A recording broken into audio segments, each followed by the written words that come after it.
Good afternoon. I'm in Leesburg, Virginia because I'm at my office and I had to run an errand. So I figured this is probably the best time for me to get out to do my walk and run. And I'm overdressed plainly for it. But Plessy against Ferguson was a case, Supreme Court case, in which the question was, can what is separate be equal? And the argument came up in Louisiana, New Orleans. A man, Plessy, who was light-skinned and of mixed blood, claimed that he didn't have to sit in the back of transportation in New Orleans because his skin was lighter than the brown paper bag by which they compared a person to determine they had to sit in the back or not. And it was a criminal offense, and he was prosecuted. So I went up to the Supreme Court, and they said, well, he got on the conveyance, so it was separate, but it was equal.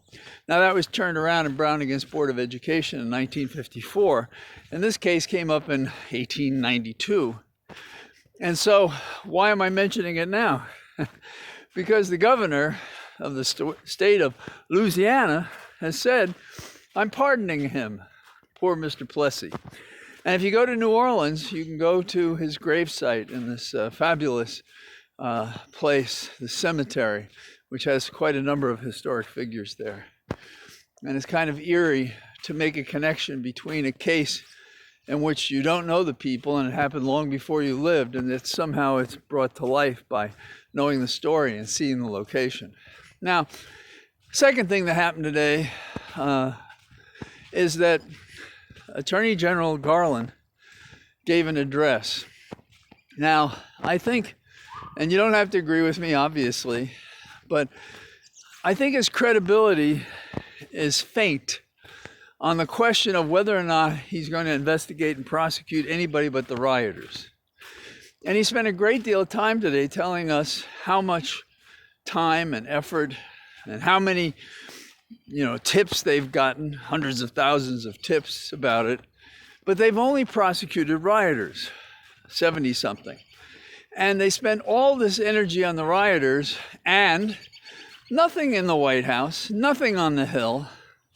But he promised today that he's looking at everybody, at different levels. Well, looking and doing and acting and doing it timely.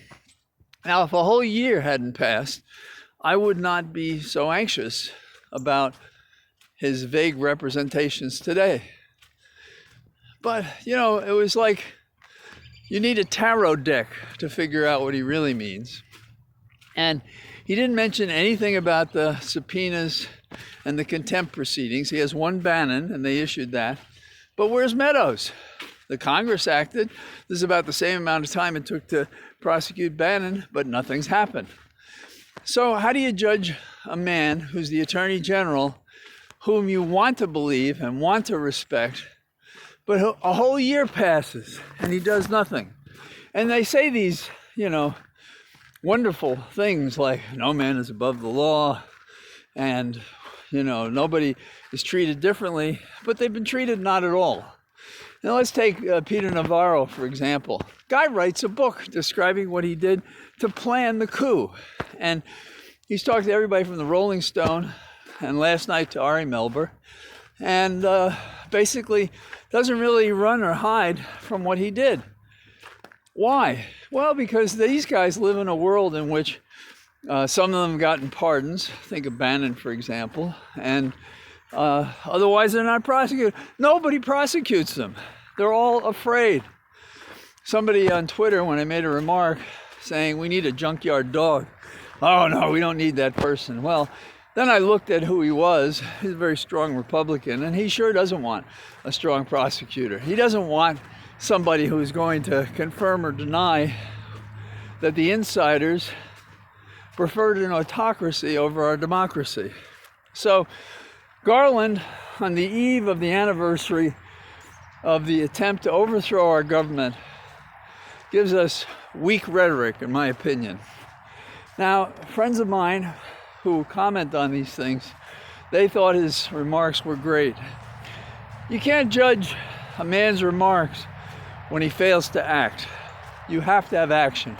We've had no action, and I'd be glad to be wrong, but it's as likely to be the case that Trump will run and get elected, and he still won't have indicted, investigated anyone. So those are the two things I'm thinking about.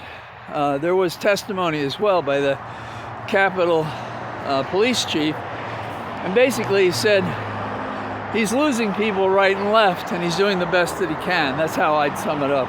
So you can hear the traffic below me here. So this is not as verdant and as isolated as out my way. So tomorrow I'll talk to you again, and we won't have the noise all around. Take care. Bye-bye.